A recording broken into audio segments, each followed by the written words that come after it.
Hey, I'm Creech. This is Creech and Cars, and today I'm going to be going over everything you need to know about the Fisker Ocean. The Fisker Ocean is a mid-sized luxury SUV offering from Fisker.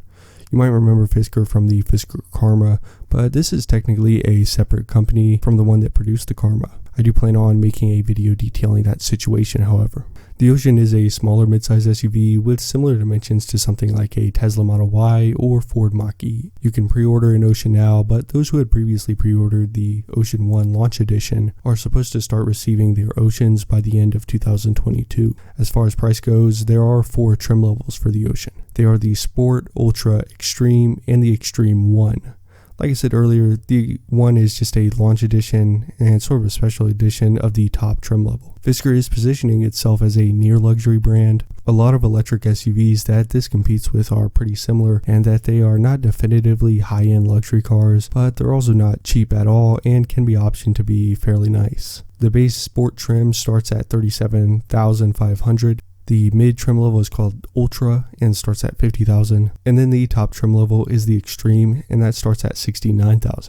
I'll go over specs for each trim level later in the video, but now let's take a look at the exterior. The Ocean was designed by Henrik Fisker himself, but many people have noticed a conspicuous similarity to the Range Rover Evoque. I can see the similarity myself, but I don't think that's a bad thing.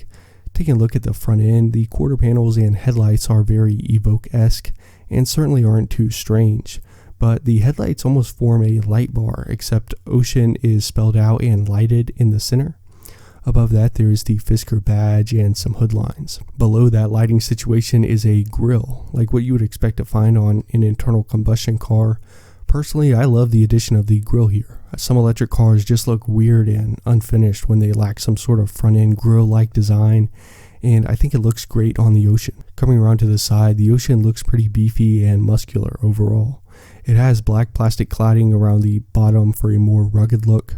It is also typically shown with black wheels, black mirror caps, and a black roof. I have seen Oceans shown with brushed aluminum looking wheels, but I think all of them will come with a black roof for now. It also has flush door handles, which is pretty standard for electric cars now. Then there's also this body colored portion that rises out of the rear door and comes up to the roof line. It has a strange little rectangle in it as well, sort of an odd design there. The charge port is located above the rear wheel on the passenger side.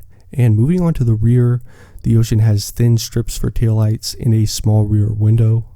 There's a large Fisker badge with Ocean spelled out beneath it. Overall, I think the Fisker Ocean looks pretty good. I think it looks more rugged and capable than just about any electric SUV, except for maybe the Rivian R1S, but certainly more off-road oriented than the Model Y or Mullen 5. Now let's take a look at the interior. Here, the Ocean looks a lot more similar to a Tesla than it does on the outside. I don't want to spend a ton of time on the interior because it's just not that interesting, to be honest. It has fairly nice materials, although the aim is to create a car that's built very sustainably, so many materials are recycled and just a little different from what you would expect, and some of these materials just aren't traditionally seen as luxurious. There is a completely digital gauge cluster and a large 17.1-inch infotainment screen. This infotainment screen can actually be oriented vertically or horizontally. In the vertical position, it looks more Tesla or EV-like, but it's a little more normal in the horizontal mode, which is how I would prefer it. Either way, it's nice that Fisker allows for individual drivers to adjust the screen to the orientation that they prefer. The interior is more basic than some of the more expensive competition, but the Ocean does offer a couple more neat features that set it apart. The first is a solar roof. This is an option if you go for the mid or top trim level of the Ocean, and it's pretty self-explanatory but very cool nonetheless. It's literally just a solar panel on the roof that can charge the car while it's sitting in the sun or driving down the road. Fisker says that under ideal conditions you can get 1,500 to 2,000 miles a year from the solar panel alone. Another cool feature the Ocean has is called California mode. Basically, all 4 windows roll down, plus the back window rolls down, and the small windows behind the rear doors.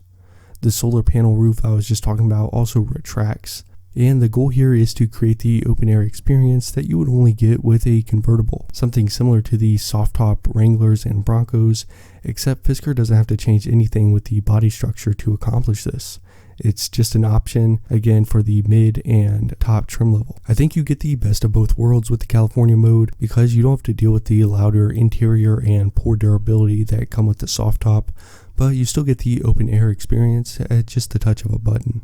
As far as performance specs, the Ocean Sport has a single motor mounted on the front wheels that produces 275 horsepower. The Sport has a lithium iron phosphate battery that has a range of 250 miles, and the Sport does 0 to 60 in just under 7 seconds. For the more expensive Ultra and Extreme, both have a dual motor setup and are all-wheel drive. Also, both of the upper trim levels have nickel, manganese, cobalt batteries and 340 and 350 miles of range respectively. The Ultra has 540 horsepower and does 0 to 60 in 3.9 seconds, but the Extreme has 550 horsepower and does 0 to 60 in 3.6 seconds. There are also different drive modes depending on the trim levels. The Sport only has Earth and Fun modes, basically an Eco and a Sport mode. The Ultra has Earth, Fun, and Hyper modes, so I guess Hyper would be a little sportier.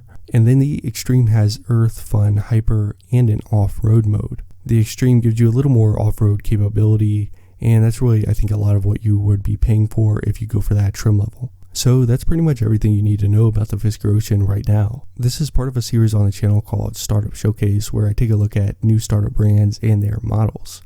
If you like content like this or other car-related videos, make sure to subscribe to the channel and take a look at the other videos that I have. Thanks for watching, and I'll see you next time.